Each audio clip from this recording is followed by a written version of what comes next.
ஓம் முருகா போற்றி போற்றி. என் அன்பு குழந்தையே, நாளை உன் 2 விருப்பங்களில் ஒன்று நிறைவேறப் போகிறது.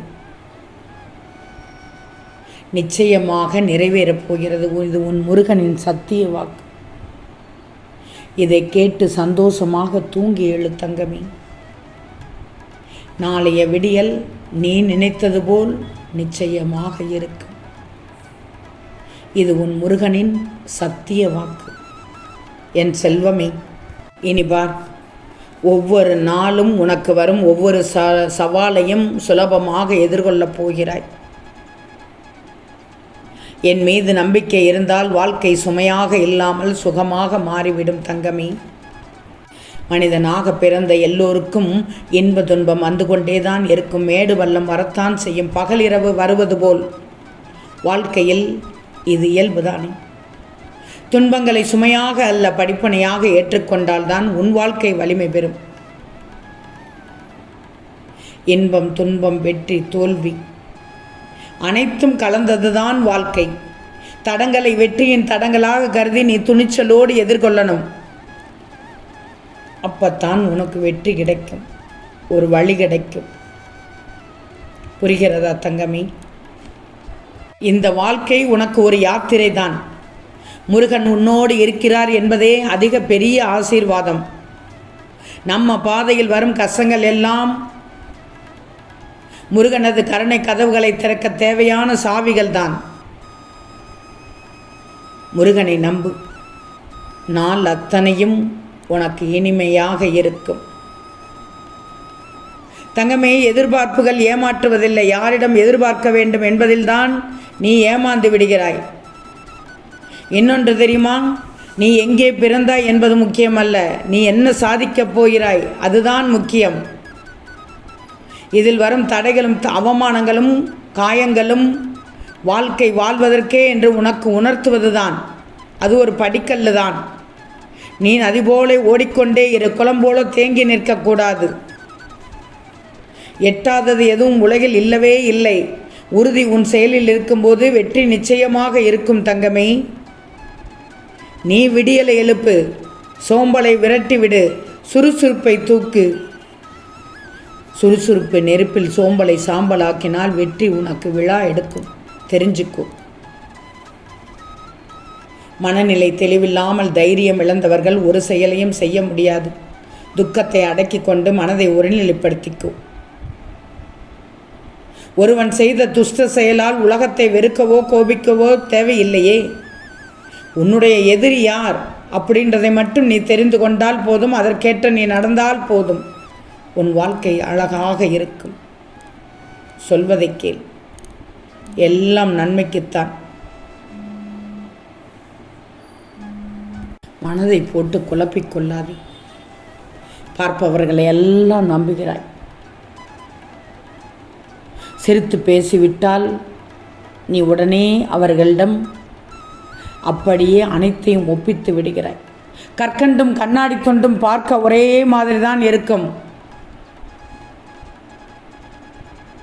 நீ சாப்பிட்ட பிறகுதான் தெரியும் எது இனிக்கும் எது கிளிக்கும் என்று. உறவுகளிடம் பார்த்து நடந்துக்கும். விண்ணிலிருந்து வரும் மழைத்துளி அளவிலும் வடிவிலும் சிறியது தான். ஆனால் தொடர்ந்து விழும்போது அது நதியாகி கடலில் கலக்குது. வாழ்க்கையில் நீ எடுக்கும் முயற்சி சின்னது தான் என்றாலும் தொடர்ந்து முயற்சித்தால் அது பெரிய சாதனையாக இருக்கும். மாறிவிடும். சின்ன சின்ன நீரோட்டங்கள் தான் நதியை உருவாக்குது. சிறு சிறு போராட்டங்கள் தான் வாழ்க்கையை உருவாக்குது. உன்னுடைய உள்ளமும் சிந்தனையும் செயலும் உன் தன்னம்பிக்கையும் உழைப்பும் இலக்கும் தெளிவாக இருந்தால் உன்னை யாராலும் வீழ்த்த முடியாது. முயற்சி செய். நான் சொல்வதை கேள், முயற்சி செய். முயற்சி கைகூடும். நீ எதிர்கொள்ளும் அனைத்து பிரச்சனைகளையும் கடந்து வர உனக்கு துணையாக என்றும் உன் முருகன் நான் இருக்கிறேன். தைரியமாக இரு, நிம்மதியாக தூங்கி எழு. நான் பார்த்து கொள்கிறேன். நான் பார்த்து கொள்கிறேன் தங்கமே. எல்லாம் நல்லபடியாக நடக்கும். புரியுதா? உன்னிடத்தில் அடிப்படையாகவே நல்ல குணம் இருக்கிறது.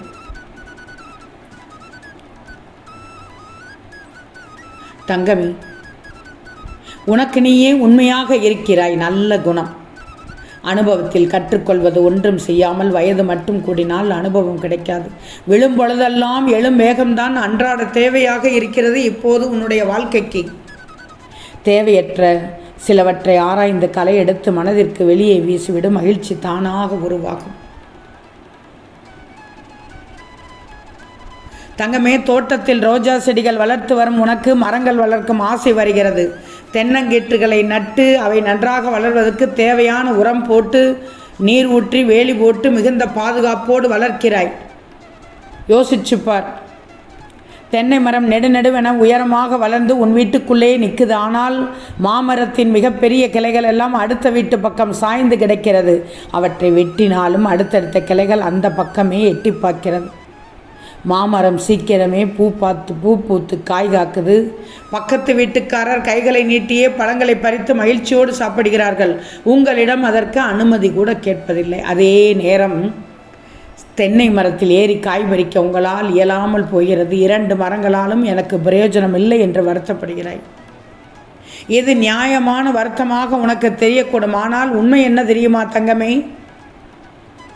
இங்கு நீ விரும்பும் வகையில் எந்த செடியும் மரமும் வளர்வதில்லை. அதன் இயல்பில் கிளை விரிகிறது, பூ பூக்கிறது, காய் காக்கிறது. ஒவ்வொரு மரமும் அதனுடைய வேலையை செவ்வனே செய்கிறது. அவ்வளவுதான். உன் முருகன் என்ன சொல்ல வருகிறேன் என்று தெரிகிறதா? நீ விரும்பிய வண்ணம் பலன் கிடைக்கவில்லை என்று வருத்தப்படுவதில் அர்த்தமே இல்லை. இது செடிகளுக்கு மட்டுமல்ல, எல்லோருக்கும் தான். நீ விரும்பும் வகையில் எல்லோரும் வளர்வார்கள், இருப்பார்கள் என்று எதிர்பார்த்தால் ஏமாந்து போவாய். அவர்கள் விருப்பத்திற்கே வளர்வார்கள். அவரவர்கள் விருப்பத்திற்கே வாழ்க்கையை தேர்வு செய்வார்கள். ஆகவே நீ யாருக்காகவும் கனவு காண வேண்டாம். யாரிடத்திலும் இருந்து பலனை எதிர்பார்க்க வேண்டாம். பலன் கிடைத்தால் நல்லது, கிடைக்காவிட்டால் அதைவிட நல்லது என்று மகிழ்ச்சியாக எடுத்துக்கோ. அதுவே மகிழ்ச்சி தங்கமே. எதுவும் நிலையில்லை. உன் நெஞ்சில் நிலைத்து நிற்பது உன் முருகன் மட்டும்தான். 2 கரம் கூப்பி இந்த முருகனை வணங்கினால் மறுகணம் மனக்கவலை மறையும் என்று என்னை நம்பிவிடு. என்னை நம்பிவிடு தங்கமே. திரும்பவும் சொல்கிறேன், உன் மனதில் நிலைத்திருப்பதும் நிற்பதும் உன் முருகன் மட்டும்தான். 2 கரம் கூப்பி இந்த முருகனை வணங்கினால் மறுகணமே மனக்கவலை மறையும். என்னுடைய பாதத்தில் பணிந்திடு. நிச்சயம் உனக்கு அருள் புரிகிறேன். நாளை உன்னுடைய 2 விருப்பத்தில் ஒன்றை முதலில் நிறைவேற்றுகிறேன். சந்தோஷமாக தூங்கி எழு. ஓம் முருகா போற்றி போற்றி.